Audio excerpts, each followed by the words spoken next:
dagaal beeleed aad u xooggan ayaa maalinkii labaad ka socda qaybo ka mid ah maamulka Hirshabelle gaar ahaan gobolka Shabeellaha Dhexe. Khasaare dhimasho iyo dhaawac ah ayaa la soo warinayaa. Dagaalkaasi maanta wuxuu u muuqdaa in weji cusub uu yeeshay. Xogtii ugu dambeysay khasaaraha dhimashada, dhaawaca iyo burburka hantiyadeed ayaan halkan kugula wadaagi doonaa. iyo dhaqdhaqaaqa ay wadaan mas'uuliyiinta Hirshabelle iyo kuwa dowladda federaalka Soomaaliya ee deegaanka ka soo jeeda. haddii ay tahay markii ugu horeysay aad soo booqatay page-keena galwareed nagu soo bir ayaan ku leeyahay like iyo follow dheh muuqaalkana la sii wadaag asxaabtaada kale. mahadsanid. dagaal aad u xoogan ayaa maalinkii labaad ka socda inta u dhaxaysa degmooyinka Cadalle iyo Raagaceelle oo gobolka Shabeellaha Dhexe maamulka Hirshabelle dhaca.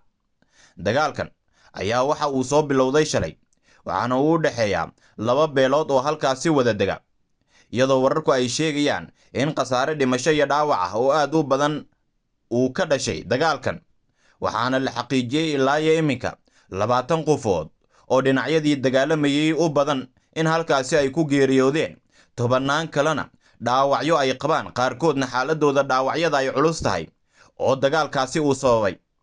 sidoo kale wararka ayaa intaasi ku daraya in guryaha qaar dab la qabadsiiyey, hantida qaar ee la kala haystayna la qaatay, oo dhinacba dhinaca kale uu ka sheeganayo guul.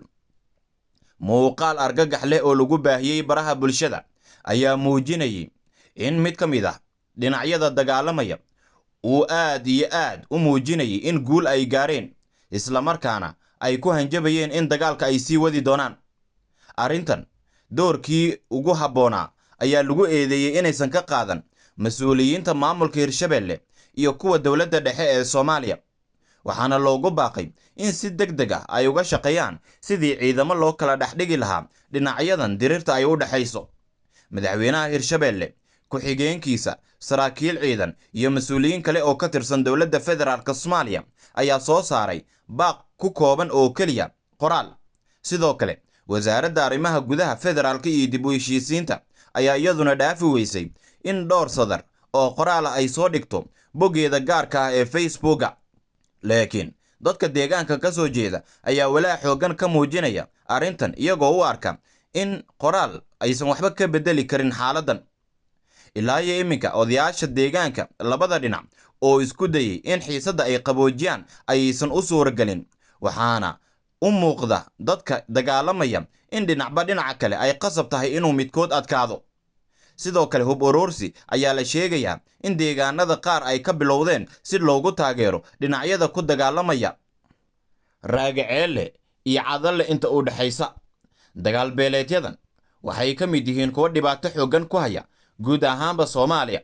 meelo badan oo ka mid ah dalka ayayna si caadi ah oo joogto ah uga dhacaan, laakiin dagaalkan waxa uu ku soo wajahmay xilli maamulka Hirshabelle iyo dadka deegaanka qaarkood ay guluf xooggan ku hayaan ururka Al-Shabaab, isla markaana ay isku dayayaan in deegaanadoodu ay ka xoreeyaan. dadka qaar ee siyaasiyiinta ah ee ka soo jeeda deegaanka ayaa looga digay in ay dhex galaan dadka dagaalamaya iyaga oo siyaasad ka dhex raadinaya, colaadana sii horinaya. muuqaalkan haddii aad dhamaysatay la sii wadaag asxaabtaada kale. waan kaga mahadcelinayaa daawashada muuqaalkan. mahadsanid.